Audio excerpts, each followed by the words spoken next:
Welcome to episode 6 and the last episode of season 1 of Snapshots of World War II. Sisters explore their grandfather's legacy. I'm Amanda, and today we're stepping into June 10th and 11th, 1944, just 4 days after the D-Day landings, when everything begins to change. The beaches, as chaotic and dangerous as they were, are now behind these men. But what lies ahead isn't relief. It's something more enclosed, and in many ways far more dangerous. And I'm Jenny. As the 357th moves inland, they enter the hedgerow country of Normandy, a landscape that limits visibility, slows movement, and hides the enemy in plain sight. Their destination is a small village called Amfreville, but getting there isn't simple. Every step forward is uncertain. And for the first time in the official minute reports, the words appear clearly. Enemy contacted. It's a short phrase, but it marks a turning point. From this moment on, the war is no longer approaching. They are fully inside it. The report from June 10th reads, left Lutra at 0100 hours. Enemy contacted at 0600 hours. Distance traveled by foot 4 miles. And what stands out immediately is how much is happening within those few words. At 1 a.m., movement means total darkness. No lights, minimal noise, relying entirely on instinct and the men around you to move forward without being detected. That 5-hour stretch between departure and contact is filled with tension. Every sound matters. Every step could bring them closer to the enemy. They know German forces are somewhere ahead, but not exactly where. And then, at 0600, that uncertainty disappears. Contact is made. And what's important to understand is that this movement toward Amfreville wasn't random. This area sat just inland from Utah Beach, near the Marderay River, a key objective for American forces trying to expand the beachhead and link up with airborne troops who landed earlier. That means the 357th wasn't just moving through the open countryside. They were advancing into an area actively being defended. German forces were positioned throughout the region, trying to slow the Allied push inland and prevent them from securing control. The next day's report is even shorter. June 11th, 1944. Amfreville distance traveled by foot 2 miles. And that reduction tells its own story. Because in combat, distance doesn't measure effort, it measures resistance. Those 2 miles may have taken hours, even an entire day. Movement slows when every field, every hedgerow has to be approached carefully, sometimes fought for. Progress becomes cautious, deliberate, and costly. To understand what they were facing, you have to picture the hedgerows, known as bocage. These weren't simple rows of bushes.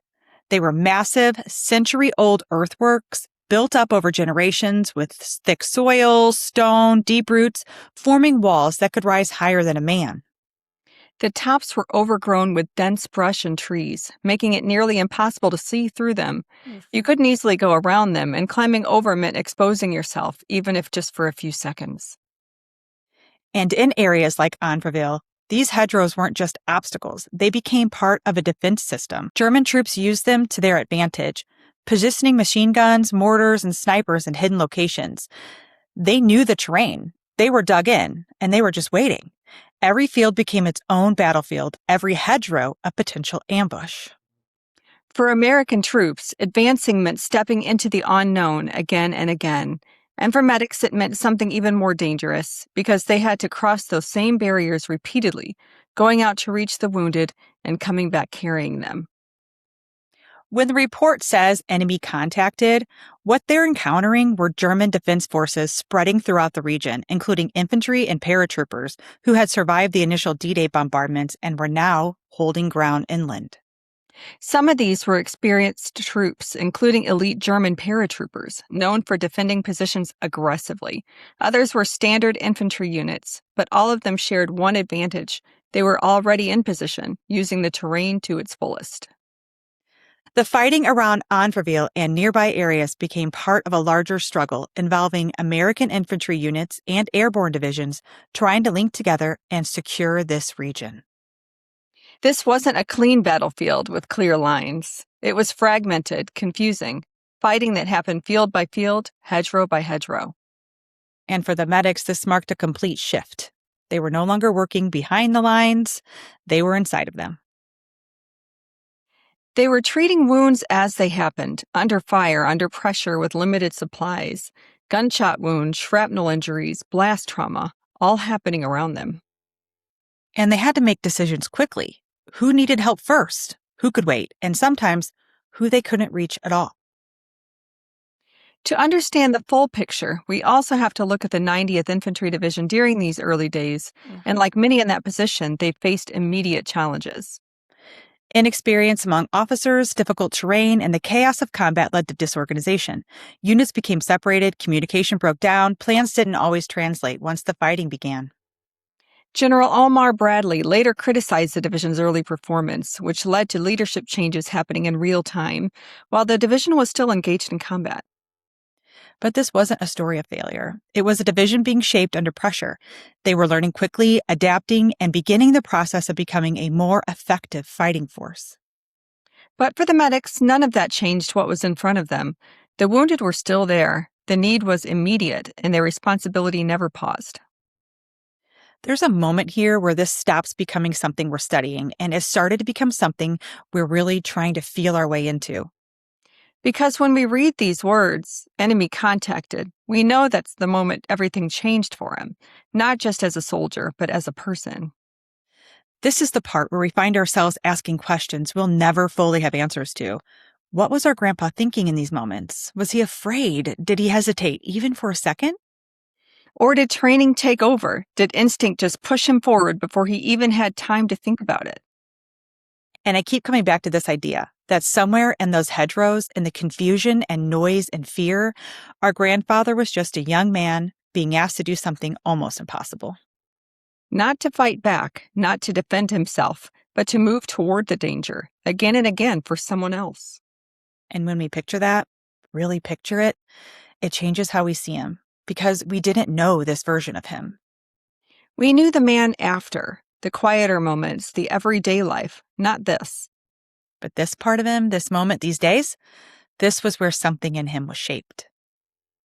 And he kept going, and maybe that's why this matters so much to us, because we're not just learning what happened, we're trying to understand who he had to become to survive it. And maybe in some small way, we're also trying to understand what he carried home, the parts we will never know. What he saw, what he felt, what stayed with him long after the war moved on. And sitting here looking back at June 10th and 11th of 1944, this is the moment we know for sure. He walked into it. June 10th and 11th mark a turning point, not just in our grandfather's story, but in the larger fight unfolding inland from the beaches. By this point, American forces, including the 90th Infantry Division, were pushing toward key objectives like Amfreville, trying to secure the area near the Merdure River and connect with airborne units that had landed days earlier. But nothing about that movement was smooth. The terrain slowed everything down, but it was the resistance that made it costly. German forces, including well-positioned infantry and paratroopers, were dug into the hedgerows, using them as natural fortifications. Every field became a fight. Every advance had to be earned. And the places like Amfreville, progress wasn't measured in miles, it was measured in yards. And this is where the 90th Infantry Division was learning some of its hardest lessons. They were new to combat, navigating unfamiliar terrain, and dealing with leadership challenges that were already beginning to surface. Units were sometimes disorganized, communication wasn't always reliable, and decisions had to be made quickly under pressure. But what's important is what happened next, because even in those difficult early days, the division didn't stop. Leadership adjustments began happening almost immediately. Commanders were replaced, tactics evolved, and slowly, the division started to adapt to the reality of the Hedgerow War. And through all that, through the confusion, the resistance, the learning curve, the medics were right there in the middle of it. They didn't get the benefit of stepping back or waiting for things to stabilize. They had to function in the middle of a system that was still finding its footing while dealing with the most immediate and human cost of that struggle. And that's what stands out when we look at these 2 days. This isn't just about contact with the enemy. It's about stepping into a kind of warfare that was slower, more intimate, and often psychologically exhausting. The hedgerow fighting forced soldiers into close-range encounters where visibility was limited and danger could come just a few feet away. There were no clear front lines, just a series of small, violent engagements spread across the countryside. And for the medics, that meant something unique. They weren't just responding to injuries, they were moving through the same terrain under the same threats without the ability to defend themselves in the same way. They had to trust that they could reach someone in time and that they could get them back out.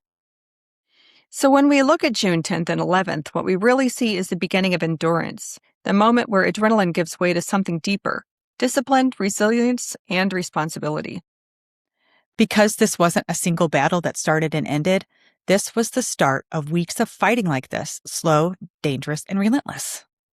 And somehow, through all of that, they kept moving forward. One field at a time, one decision at a time, one life at a time. This is a good moment to pause and reflect. With this episode, we're closing out Season 1 of Snapshots of World War II. We followed our grandfather from Camp Kilmer, across the Atlantic, through training in England, and onto the beaches and first steps inland after D-Day. Season 1 has been about preparation, first contact, and understanding what it's like to take those first uncertain steps into history. Season 2 will pick back up where we leave off here, tracking the 357th Medics through the thick of Normandy's hedgerow fighting and beyond as they face some of the toughest days of the campaign. We'll explore how they adapted, how the 90th Infantry Division evolved under fire, and what it truly meant to be a combat medic in the middle of intense, chaotic battles. We'll bring their experiences to life through minute reports, first-hand accounts, and personal reflections, continuing to trace the footsteps of our grandfather and thousands like him as they carved their way through the heart of Normandy. So stay with us. Season 2 promises to be grittier, deeper, and even more immersive as we follow these brave men further into history. We're honored to remember the heroes, like our grandfather, who stepped into the unknown, facing danger to help others. This season has been about beginnings. The preparation, the crossing, the first moments inland, and the first encounters with combat. We've shared their journey, and we hope it's brought you closer to understanding the courage and sacrifice of the 357th Medics and the 90th Infantry Division.